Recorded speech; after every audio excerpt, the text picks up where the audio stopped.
Muy buenas a todos, ¿qué tal? Bienvenidos a este 10º programa que tenemos por delante, un programa sumamente interesante. Hoy, como veis, tenemos con nosotros a Fernando Ramírez, que va a estar compartiéndonos sobre este asunto. Fernando, ¿qué tal? ¿Cómo te encuentras? Bienvenido y gracias por estar con nosotros, ¿eh? Bueno, pues como siempre una alegría, es un honor, un privilegio poder compartir estos espacios juntos, seguir aprendiendo juntos de la palabra y en un tema tan importante como es la armadura que Dios nos ha dado, porque Él entiende que nosotros debemos comprender que estamos en medio justamente de eso, de una lucha como creyentes en contra de un reino de las tinieblas y un mundo y una carne que se nos opone. Así que contento, Manuel, y feliz de poder estar contigo también compartiendo este espacio. Muy bien, muy bien. Pues vamos a ello. Vamos a ello. Como bien dices, estamos en medio de una batalla. Estamos Mm, estudiando acerca de esa armadura que Dios nos da. Y bueno, hoy vamos a vamos a seguir hablando acerca de la armadura y concretamente de estar ceñidos, ¿verdad? Con la verdad. correcto. Un segundo programa sobre este asunto. Y bueno, esta parte de la armadura de Dios tiene que ver con resistir, como hemos visto, los ataques del diablo y del mundo y de nuestro engañoso corazón que se Mm, presenta en nuestra mente. Y para ello hemos visto que es indispensable tener nuestra mente vacunada, entre comillas, contra la mentira por medio de una sana doctrina correcto. conforme a la verdad, ¿vale? Mm, Además, esta sana doctrina pues nos protegerá frente a los embaucadores y influirá de forma general en todo nuestro ser, como hemos visto, ¿no? En nuestra mm, memoria, en nuestros sentimientos, en nuestra conducta, en nuestra vida en general, ¿no? mm. Ahora, en esta segunda parte, continuamos hablando acerca del cinturón de la verdad y veremos otros aspectos de esta importante parte de la armadura de Dios para el creyente. Entonces, podemos ver que otra forma en la que el enemigo intentará separarnos de Cristo es por medio de la violencia en forma de persecución. Sí. Ahora, la pregunta que te queremos hacer, Fernando, ¿cómo nos ayuda a afrontar estos ataques ponernos el cinturón de la verdad? Fíjate, veíamos en el programa anterior, Manuel, que ceñidos con la verdad, este cinto, este cinturón, y que conectaba, y era la unión entre la parte superior de la armadura, la coraza, incluso el escudo, la espada, con la parte inferior, ¿no? Los faldones y el calzado. Y cómo en la Biblia ceñir siempre habla de fortaleza, de estar en esa actitud de alerta, despierto, fortalecido, afirmado. Decías en la intro que, y yo comentaba también, que estamos en medio de una lucha y es una lucha espiritual. Por eso la Biblia es muy honesta, es muy clara al respecto, nos da esta ilustración y esta analogía del creyente como ese soldado que describe toda una armadura de aquella época, ¿no? En este caso, de los soldados del imperio de las legiones romanas. Y la Biblia es muy clara, ¿no? Y es muy honesta al respecto. No evade, no ignora o no mira para otro lado, ¿no? Y no nos pinta el cristianismo, nuestra vida como seguidores de Cristo y sus discípulos ajenas a todo esto. Y tú comentabas que al final tenemos tres enemigos, ¿no? Está el mundo, número uno, por un lado, Uh está -huh. el diablo, número dos, por otro lado, y está nuestra propia naturaleza carnal, ¿no? Que se oponen a nuestro caminar y que constantemente nos sitúan en ese contexto de lucha. Entonces es importante que estemos ceñidos, fortalecidos, pero claro, ¿con qué? Con la Uh verdad que -huh. nos libera del miedo, del temor, del error, de la falsedad, ¿no? Y vemos que, Manuel, es en el seno de la iglesia ha sido perseguida, es perseguida y será perseguida. Uh Jesús lo -huh. dijo a sus discípulos, a mí me han perseguido, a vosotros os perseguirán. Han guardado mi palabra en contra mía y también guardarán vuestras palabras en contra vuestra. Y Jesús se lo dijo a los discípulos, van a ir persiguiendo de sinagoga en sinagoga, incluso cuando os maten, lo van a decir que lo hacen en mi nombre o en el nombre de Dios. Y esto ha sido así desde el origen y desde el inicio de los tiempos. El primer asesinato fue contra un creyente Uh y -huh. fue un fraticidio, es decir, el asesinato por parte de un hermano llamado Caín, sobre Abel. Y Abel era un creyente y se despertó este espíritu de homicidio y estos celos, esta envidia, esta rabia, esta violencia, ya contra la vida de un creyente, ¿no? En este caso, Abel. Lutero, Manuel, fíjate, decía que Caín seguirá matando a Abel, es decir, los no creyentes, este espíritu de violencia, este espíritu que se mueve en el mundo. Al frente entendemos quién está, ¿no? El príncipe de la potestad del aire, el diablo, Satanás. Lutero dice, Caín va a seguir matando a Abel hasta el final de los tiempos. Lo vemos tristemente. La iglesia actualmente está siendo perseguida y está siendo muy atacada, y hay no uno, ni dos, ni tres, hay decenas de países en los que desgraciadamente nuestros hermanos en la fe están siendo perseguidos. Y también otro autor dice, mientras que haya una naturaleza caída, carnal, violenta en el corazón del hombre, y mientras haya un diablo que está, digamos, ¿no?, al frente de todo este reino de las tinieblas, pues la iglesia va a ser perseguida. Lo hemos visto en Génesis con Abel y Caín, hemos mencionado las referencias de Jesús en los evangelios, lo vemos en la actualidad, pero es que cuando miramos a la escatología, a los últimos tiempos, lo vemos también descrito y profetizado en el libro de Apocalipsis, que va a haber una persecución tremenda sobre los creyentes. Por lo tanto, en este estudio, Manuel, nos vamos a centrar mucho en ceñirnos con la verdad para poder hablar, para poder actuar la verdad, para poder vivir la verdad. Esa profesión valiente. Y hablamos de proferir, de hablar, ¿de acuerdo? Entonces, hoy vamos a estar hablando de que la única manera en la que nosotros vamos a poder resistir la persecución que siempre ha estado y que nosotros no vamos a estar ajenos, es un poco como salir de la mentalidad que tenía Esther, que ella creía que estaba en una burbujita, estaba en palacio y que a ella no le iba a tocar ningún tipo de persecución, ¿no?, o de aflicción. Y su tío Mardoqueo le dice, mira, no vas a escapar tú de igual manera que no va a escapar ninguno otro del pueblo de Israel. Así que si el pueblo de Israel cae y es perseguido, tú también vas a caer y serás perseguida. Y ella abrió los ojos a esa realidad. Tenemos que ser valientes. Y para eso tenemos que ceñirnos con abrazar la verdad, y la verdad de Dios, ¿de acuerdo?, es lo que nos va a dar también esa valentía y nos va a dar esa convicción, esa seguridad que tanto necesitamos. Así que es por eso que necesitamos estar ceñidos y no ser, como un autor decía, no tener solamente la palabra o la espada en la cabeza y ser como un pez de espada, sino la palabra tiene que bajar. Otro autor decía que la distancia más grande que existe es la distancia entre la mente y el corazón, ¿no? Que físicamente son nada, unos pocos centímetros, pero en la vida, en la experiencia, a veces es una distancia enorme. Así que tenemos que bajar todo lo que es la palabra y no ser un pez de espada que parece que tenemos solamente la espada ahí arriba en la cabeza, sino tomarla en el corazón, vivirla, actuarla, hablarla con valentía. Y para eso tenemos que fortalecernos, y para que no se nos caigan los pantalones y seamos avergonzados, ¿de acuerdo?, y nos quedemos en paños menores, pues la única manera es ceñirnos con la verdad de Dios para poder afrontar esos días tan complicados y tan difíciles. Es cierto, Fernando. ¿Cómo nos cuesta hacer que la palabra sí que es fácil que entre a nuestra mente, a nuestro intelecto, pero cómo nos cuesta hacer que llegue a nuestro corazón y que se afirme ahí en nuestro corazón y se conviertan en convicciones, se conviertan en fe, en definitiva, ¿no?, para poderla vivir.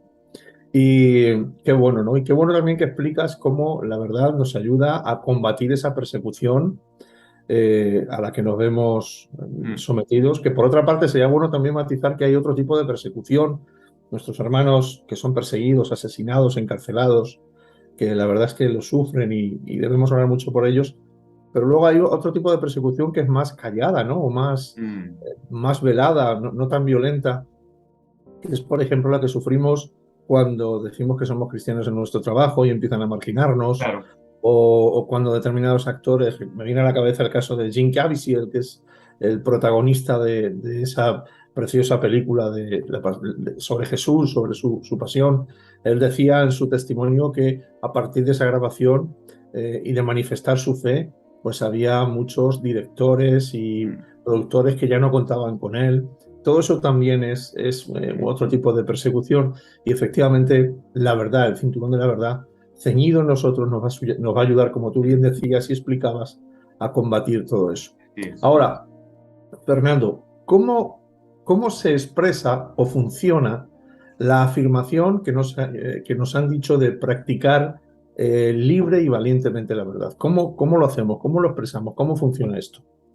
Fíjate que tú lo has dicho, ¿no? O hemos dejado justamente en mi última respuesta e intervención de que tenemos que pasar a ese punto o a ese terreno o a ese estado de lo práctico. Ajá, Veíamos cómo, dame un segundito. Veíamos cómo a veces lo que aparta a las personas de la verdad o de seguir a Cristo no son ideas erróneas. La gente puede haber personas que dicen, bueno, yo sé lo que creo y estoy de acuerdo y es correcto. Entonces, no es una cuestión, en el programa pasado veíamos que a veces las herejías, las mentiras, los engaños, las falsas doctrinas apartan a la gente, ¿no? Y la gente se deja ajá, apartar. Pero no es este caso, no es lo que estamos hablando de hoy. El problema no es una mentira o un engaño que te aparta, es la persecución. Cuando tenemos esa hostilidad y ese ambiente o contexto de adversidad, hay gente que no se apartó por una mentira, sabía la verdad, pero sí se apartó por cobardía, se ujú, apartó por falta de valentía, se apartó por no estar ceñidos con la verdad y fortalecidos en sus logros. Entonces, ah, damos a tu pregunta, es decir, ¿cómo podemos esto articularlo y expresarlo de una manera práctica? Bueno, lo primero que tenemos que decir es que debemos mantener de una manera firme, constante, nuestra confesión de fe. Ya el autor de los Hebreos, o de la carta a los Hebreos, en el capítulo 10, versículo 23, decía, debemos mantener firme, constante, sin fluctuar, o sea, sin variar, la ujú, profesión o la confesión de nuestra esperanza. ¿Por ajá, qué? Porque era una comunidad judía que se había convertido al cristianismo y tenía una persecución. Tal vez no fuera muy física de llevarlos a la muerte y a la tortura, pero sí de la que tú comentabas, una persecución social, una persecución religiosa, ajá, una persecución tal vez civil, psicológica, ¿vale? ajá, Entonces, el autor estaba diciendo, tenéis que manteneros firmes en vuestra profesión de fe. ajá. Dame un segundito porque tengo que poner esto, que no me estén entrando en directo los mensajes. Muy Así que, bien. por un lado, tenemos que mantener firme esta confesión de nuestra fe, ¿de acuerdo? Es algo que Dios valora mucho. De hecho, cuando Cristo escribe a las iglesias de Apocalipsis y destina un mensaje específico para la iglesia, la comunidad de fe en Pérgamo, le dice, fijaros, y leo textualmente de Apocalipsis 2:13, dice, conozco tus obras y dónde moras, que donde moras y habitas, allí está el trono de Satanás, el adversario. Ujú.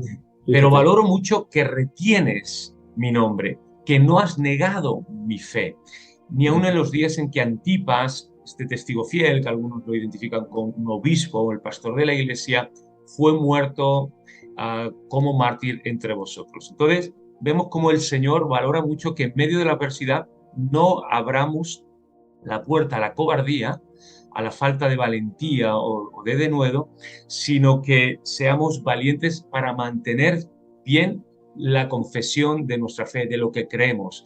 Que por un lado no neguemos el nombre de Cristo y que no lleguemos al punto de decir, ah, no, yo no soy cristiano, ah, no, yo no creo en el Señor, ah, no, yo no creo esto, ah, no, yo no estoy de acuerdo con estos principios bíblicos, que no lleguemos a ese extremo, perdón, de negar el nombre del Señor y de negar aquello que creemos, y al Ajá. mismo tiempo que sí que vayamos al punto de valentía de no solamente de no negar, sino de hablar, de confesar, decir, esto es lo que yo creo, esto es lo Ujú. que dice la Biblia, esta es mi fe, estas son mis convicciones, estos son mis principios. Por eso el Señor ama mucho a los valientes, rechaza mucho a los cobardes.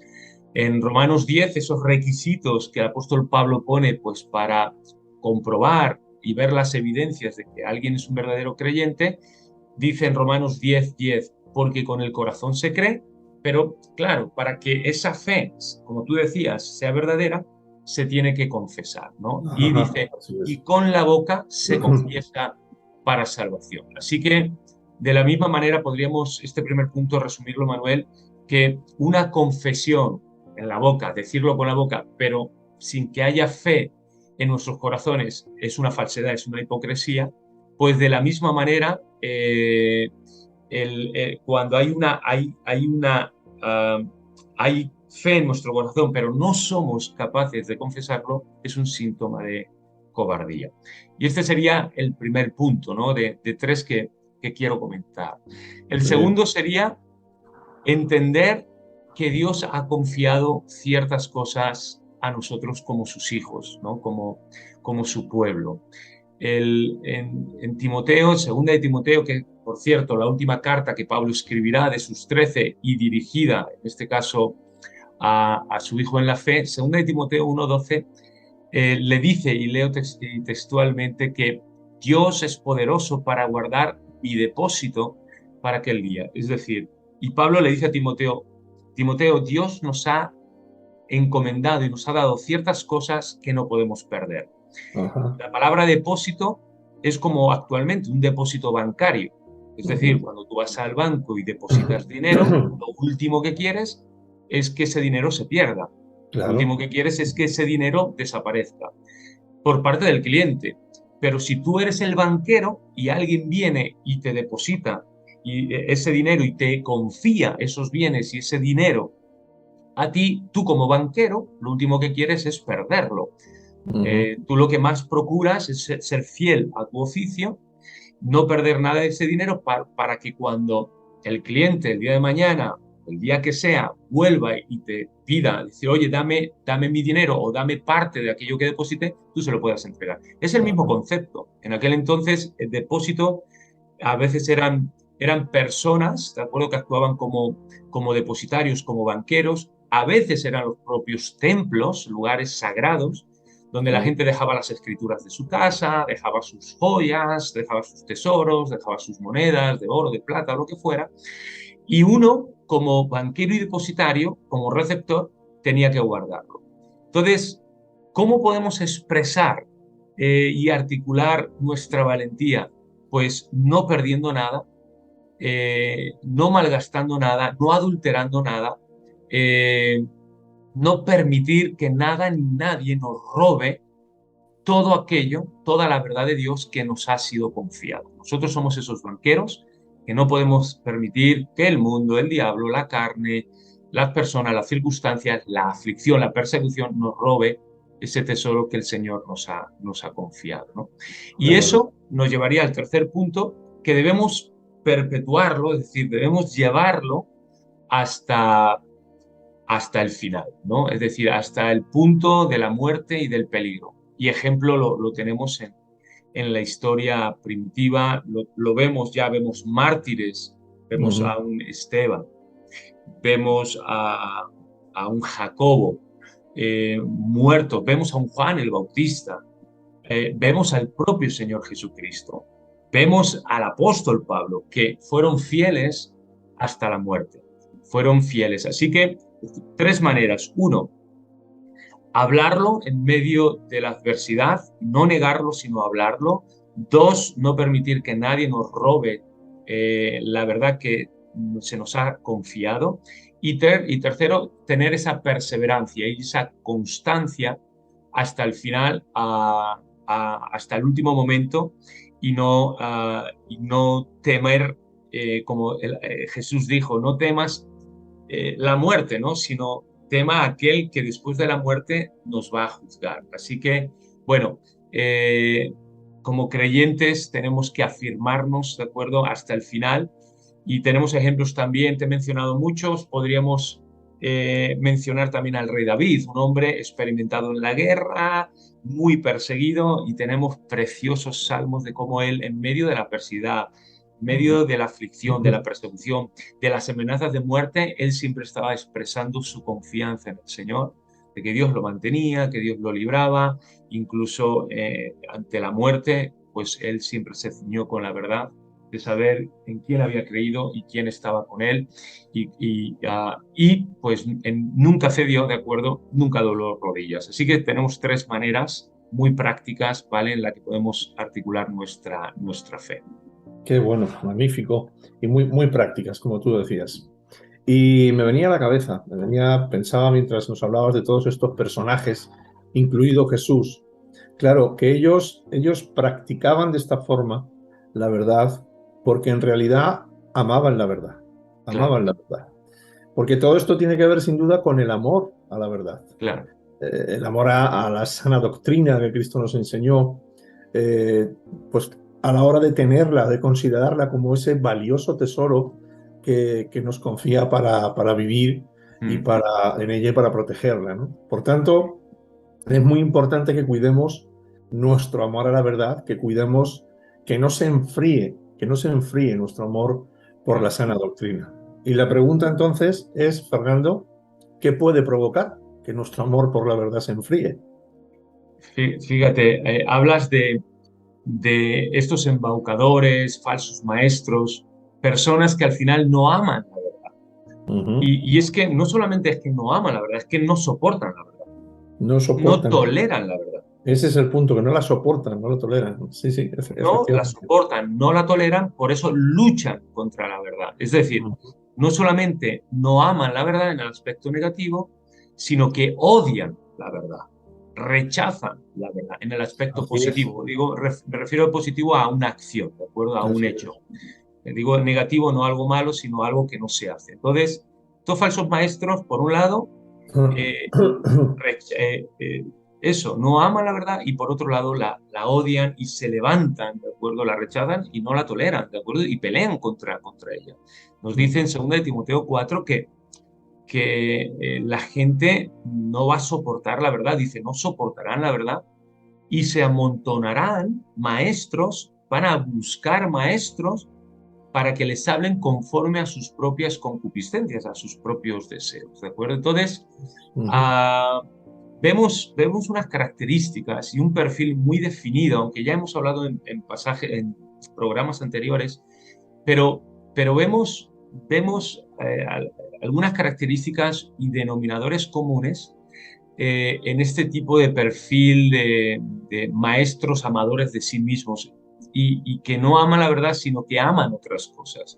Y vamos a ver alguno de ellos porque tenemos que tener cuidado para que cuando veamos estos síntomas en nuestras vidas haya una luz, ¿de acuerdo?, de alarma, de alerta que nos diga, cuidado, cuidado, porque si seguimos en esta dirección, este amor de que tú decías, el amor a la verdad se va a enfriar, ¿no? El amor de Dios y el amor de la verdad en nuestros corazones se puede enfriar. Entonces, vamos a ver este perfil, ¿no? Como ahora está muy de moda los perfiles, ¿no? En las redes sociales y demás. Número uno, cuando empezamos a emplear la verdad para nuestro propio beneficio. Este es el perfil de estos falsos maestros, que no aman la verdad, sino que odian y rechazan la verdad. Ellos van a utilizar la verdad de Dios para brillar ellos mismos, para llevarse ellos la fama, el aplauso. Hay un dicho típico, ¿no?, entre los pastores y predicadores, que cuando uno se sube al púlpito y después de predicar se baja de él, la pregunta que tenemos que hacer es, o lo que tenemos que escuchar es lo siguiente, es decir, después de que alguien predicó y ministró en el púlpito, si la gente habla más del predicador que de Jesús, algo se hizo mal. Mal apaño, ¿verdad? Se Ujú. utilizó la palabra, se utilizó la verdad de Dios, pero al final, si se habla más del predicador que incluso de la verdad de Dios o del Dios de la palabra, algo hemos hecho mal. Entonces, cuidado cuando empezamos a utilizar las cosas de Dios, la palabra de Dios, pero para nuestro propio beneficio, para nosotros brillar, nos convertimos en amadores de nosotros mismos, ¿no? Para que la gente nos siga, nos aplauda, porque tenemos influencia, porque tenemos poder, porque tenemos respeto.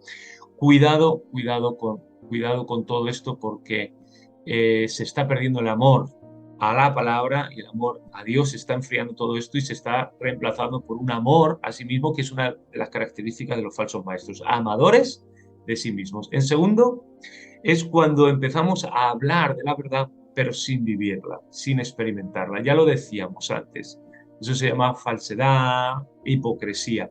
La hablo, la predico, pero no la vivo. Antes yo decía, la hablo y la predico para que la gente me vea, ¿no? Y me aplauda. Mal. Pero ahora la hablo y la predico, pero sin vivirla. Eso es falsedad, eso es hipocresía, ¿de acuerdo? Y tenemos que cuidarnos mucho, mucho de ese síntoma, porque al final dice en primera de Timoteo 4 que esta hipocresía y esta falsedad termina con nosotros o termina provocando en nosotros, mejor dicho, una, un corazón y una mente, una conciencia muerta, dura y cauterizada. ¿De acuerdo? Entonces, Ajá. cuidado, cuidado con disociar lo que es la palabra, ¿de acuerdo? Con la vida de la palabra y el vivirla y el practicarla. Y Ujú. eso siempre, siempre ha ocurrido. Y en tercer lugar, ah, cuando perdemos ese celo y esa molestia contra aquellos que se oponen a la verdad, contra aquellos que mienten. Y a ver si soy capaz de explicar esto, Manuel. Antes veíamos que los falsos maestros no solamente no aman la palabra de Dios, no aman a Dios, no aman la verdad de Dios, sino que se oponen a ella, que odian Ajá. la palabra.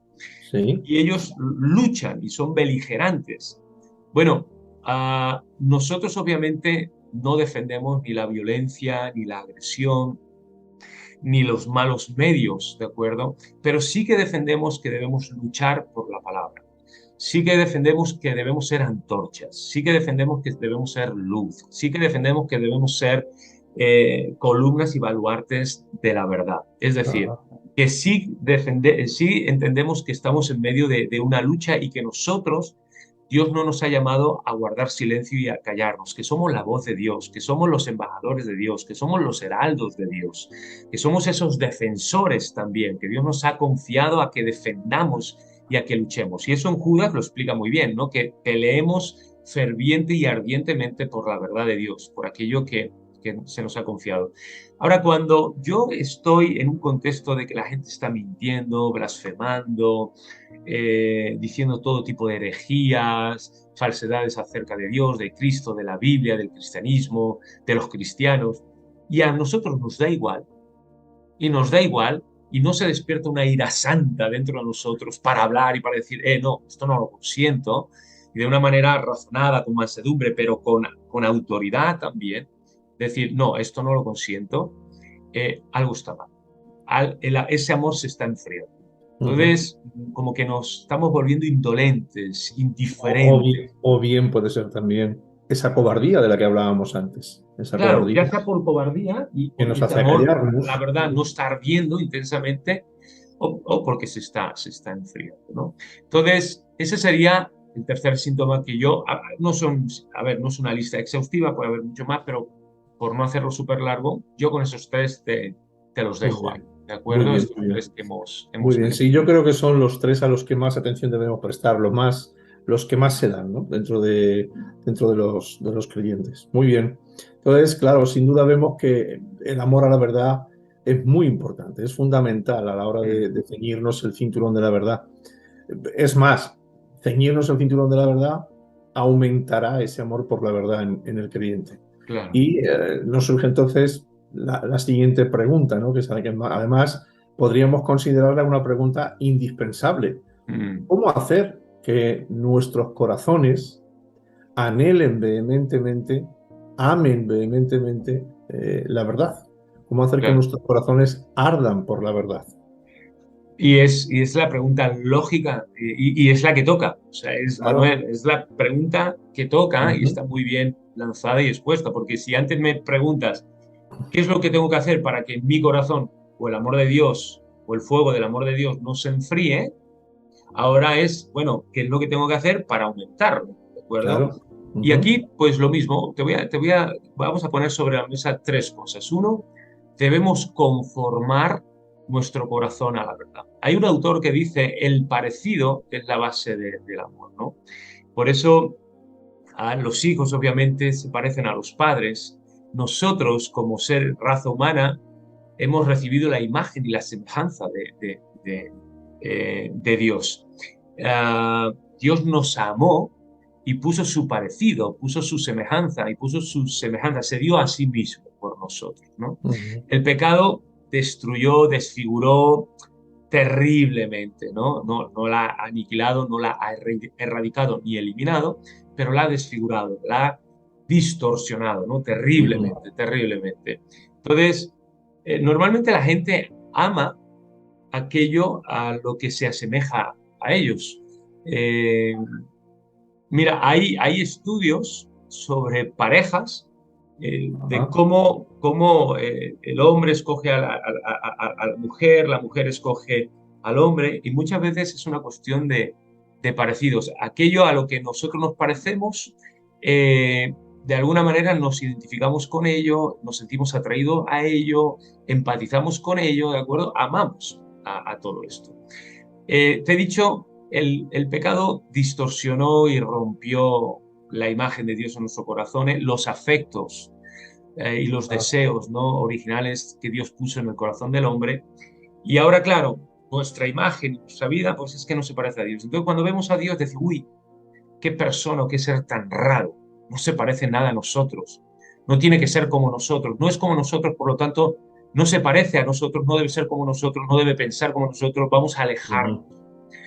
Pero cuando estamos en Cristo, nuestra vida es restaurada, nuestra vida es perdonada, eh, la imagen de Dios empieza a ser restaurada. Por lo tanto, la manera en la que podemos hacer que el amor a la verdad arda con intensidad es conformar nuestra vida y nuestro corazón a la imagen de Dios, al corazón Ajá. de Dios, a la verdad de Dios, que encontramos obviamente en la Escritura, ¿no? Viva y eficaz, ¿no? Inspirada por el Espíritu de Dios. Así que cuanto más conocemos a Dios, más conocemos la palabra que Él nos ha dejado y más conformamos nuestra vida a esa palabra, automáticamente hay hay un amor, recuerdo, que va creciendo.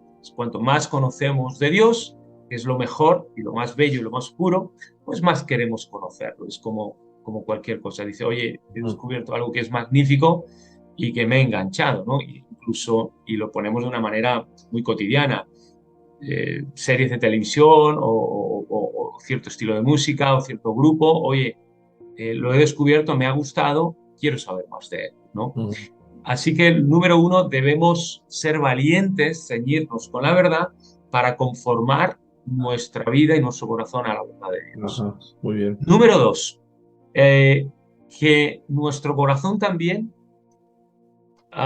se llene continuamente del amor de Dios. Es decir, yo te hablaba que antes nuestra vida, nuestro corazón fue distorsionado, pervertido, roto, malformado por el pecado y hay que restaurarlo. Ahora yo te quiero hablar de que nuestra vida y nuestro corazón es limitado. No somos como Dios, no somos dioses, no somos Dios, no somos eternos, ni infinitos, ni ilimitados, somos limitados. Por lo tanto, la fuente y la medida de lo que pueda haber en nuestra vida y en nuestro corazón también es limitada. Esto quiere decir que dependemos constantemente de la paz de Dios para tener paz. Dependemos constantemente del poder de Dios para tener poder. En este caso, dependemos constantemente del amor de Dios para tener amor. Por eso Ajá. dice en Romanos 5:5, el amor de Dios ha sido derramado por el Espíritu en nuestros corazones. Entonces, nuestros corazones limitados, ¿de acuerdo?, tienen que estar llenos siempre. Pero claro, si mi corazón está lleno del amor de Dios y yo uso parte de ese amor, pues entonces el nivel o el porcentaje disminuye. Entonces, la única manera para que nuestro corazón siempre esté lleno es que en la medida que nosotros estamos dando y amando a otras personas, también tenemos que estar recibiendo. Ajá. Y para poder amar la verdad de Dios y estar ceñidos con la verdad, ese amor que echa fuera todo tipo de temor, saber que Dios está con nosotros, que pelea por y con nosotros, ¿de acuerdo? Que tenemos la victoria, pues la única manera es que constantemente, diariamente, en oración, petición, en búsqueda, en alabanza, en adoración, en la lectura de la palabra, pues tenemos que decir, Señor, lléname de este amor porque como solemos decir, amar a Dios es fácil, lo difícil es amarlo más que a uno mismo, es amar a Dios por encima de todas las cosas. Y en medio de la dificultad, me están persiguiendo, me están amenazando, Señor, lléname de tu amor para que yo pueda estar fortalecido, de acuerdo, y saber que tú estás conmigo, saber que tú me cuidas, que tú no me harás ningún tipo de mal y no me dejarás que nada ni nadie me lastime, ¿de acuerdo? Ajá. Y en tercer lugar, meditar con frecuencia en la verdad de Dios. Primer punto, restaurar esa imagen de Dios en nosotros. Segundo punto, llenar, ¿de acuerdo?, esa vasija restaurada que es nuestro corazón. Tercer punto, meditar y contemplar de manera exhaustiva lo que hay en esa vasija, que es la vida de Dios, que es la palabra de Dios. Entonces, meditar constantemente, como diría el salmista en el Salmo 119, ¿cómo amo yo tu ley, oh Dios? ¿Cómo amo la verdad de Dios? Y todo el día, y leo el Salmo 119, versículo 97, todo el día en ella es mi meditación. Entonces, meditar, y esto hay que aclararlo, no es la meditación estilo religión panteísta oriental, de entrar en trance, poner la mente en blanco, ¿de acuerdo? Para dejarse llenar por cualquier influencia externa. No, no, no, no. O simplemente para dejar de existir, que es hacia donde apuntan ellos. No, es todo lo contrario. La meditación bíblica consiste en aplicar el 100% de tu intelecto y de tus recursos racionales, ¿vale?, intelectuales, en algo para verlo desde todos los ángulos y desde todos los puntos de vista. Entonces es pensar y volver a pensar, meditar, es decir, meditar en esta palabra, que no se te vaya a decir, ¿por qué me habrá dicho esto? ¿Para qué me habrá dicho esto? ¿En qué consiste? ¿Qué significa? Entonces, tercer punto, debemos meditar constantemente, tener en nuestra mente y en nuestro corazón la palabra de Dios para estar dándole vueltas, ver lo que el Señor nos está diciendo, por qué nos lo está diciendo, para qué nos está diciendo, en qué momento lo debemos aplicar, cómo lo debemos aplicar. Y por eso decía, una vez que la vasija de nuestro corazón ha sido restaurada y ha sido llenada, oye, tenemos que sumergirnos en ese contenido que es la verdad de Dios para meditar en él. Porque si a lo largo del día, después de las 24 horas, nos hemos llenado de televisión, de redes sociales, de radio, de prensa, de comentarios de la gente, pero no nos hemos llenado y no nos hemos meditado en la palabra de Dios, pues poco a poco estamos amando a la palabra de Dios y poco la vamos a amar. Si no la vemos, poco la vamos a amar. Efectivamente. Y hablabas antes del salmista, refiriéndote, supongo, a David, el rey David, el cual fue capaz de encontrar, ¿no?, esa diferencia entre la meditación en la verdad, en la palabra de Dios, y lo mejor que pudiera ofrecer el mundo, ¿no? Y lógicamente se decantó por esa meditación, por esa verdad que nos transmite la palabra de Dios, ¿no? Pero Así además, es. Cuando estudiamos la figura de David, vemos que él descubrió muchas otras cosas, ¿no? Y la Claro. pregunta que te queremos hacer, ¿qué encontró el rey David al explorar la verdad de Dios? Fijaros, ¿no? David, salmista. Tenemos el Salmo 119, ¿no? Todo un tributo a lo que era la palabra de Dios, la ley de Dios, muy interesante en cómo está distribuida conforme al alfabeto hebreo y demás. Y el rey David, que está diciendo, yo en ella medito, amo tu palabra y medita, él descubrió algunos aspectos muy buenos, muy, muy, muy potentes. Y quiero dejarte cuatro. Y con esto vamos a cerrar y vamos a cerrar de una manera, digo, potente, ¿de acuerdo? Bien. Como muy, muy maciza. El rey David descubrió lo siguiente. El rey David, número uno, descubrió que la palabra de Dios no solamente era pura, sino que purificaba. Es Ajá, decir, descubrió que la palabra de Dios no solamente era santa, sino que también santificaba. qué bueno. Jesús lo dijo en la oración, orando por los discípulos en Juan 17:17, santifícalos en tu verdad, tu palabra es la verdad. Ezequiel 36:25, esparciré sobre vosotros agua limpia y seréis limpiados de todas vuestras inmundicias y de todos vuestros ídolos os limpiaré.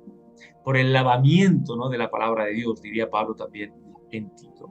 Entonces, David descubrió este secreto y que lo debemos descubrir. La palabra de Dios no solamente es santa, sino que santifica. La palabra de Dios no solamente es pura, sino que purifica. En la medida que yo leo y conozco la palabra de Dios, mi vida va a ser santificada y purificada. Número 1, Amén. súper potente.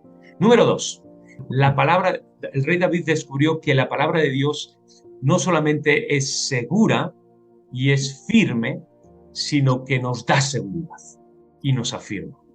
Así que no solamente la palabra de Dios es para contemplarla como aquel objeto que está en un escaparate detrás de una vitrina o un cristal y es inaccesible, no. La palabra de Dios interactúa, es viva y eficaz. Y la palabra de Dios no solamente es segura y es firme, es fiel, sino que nos da seguridad, nos afirma. Así que cuando tenemos miedo, cuando tenemos inseguridad, vayamos a la palabra de Dios, porque vamos a ser fortalecidos, nos vamos a ceñir nuestros lomos con la verdad de Dios, que es segura y que esa seguridad va a ser transmitida, impartida a nuestras vidas. Josué lo dijo. Dice, cuando hace recuento también de su vida, en el capítulo 23, versículo 14, no ha faltado una palabra de todas las buenas palabras que el Señor, vuestro Dios, había dicho a vosotros. Todo lo que Dios ha prometido, todo ha acontecido, no ha faltado ninguna de las buenas palabras o promesas que el Señor prometió. Así que, segundo aspecto, la palabra de Dios es segura y también nos da seguridad. Tercero, David descubrió que la palabra de Dios es libre, pero que también nos liberta, nos libera. Juan 8:32, Jesús dijo, en este contexto, cuando Jesús describía el ministerio de engaño y de muerte del diablo, como padre de mentira y como homicida desde el principio, conoceréis la verdad y la verdad os hará libre.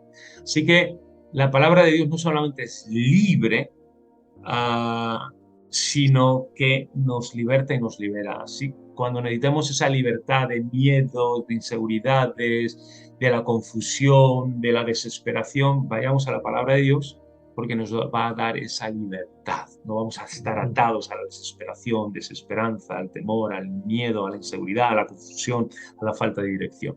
Y por último, y con esto termino, el rey David también descubrió que la palabra de Dios no solamente es victoriosa, sino que nos hace ser victoriosos, nos da la victoria. Entonces la palabra de Dios, por supuesto, ¿no?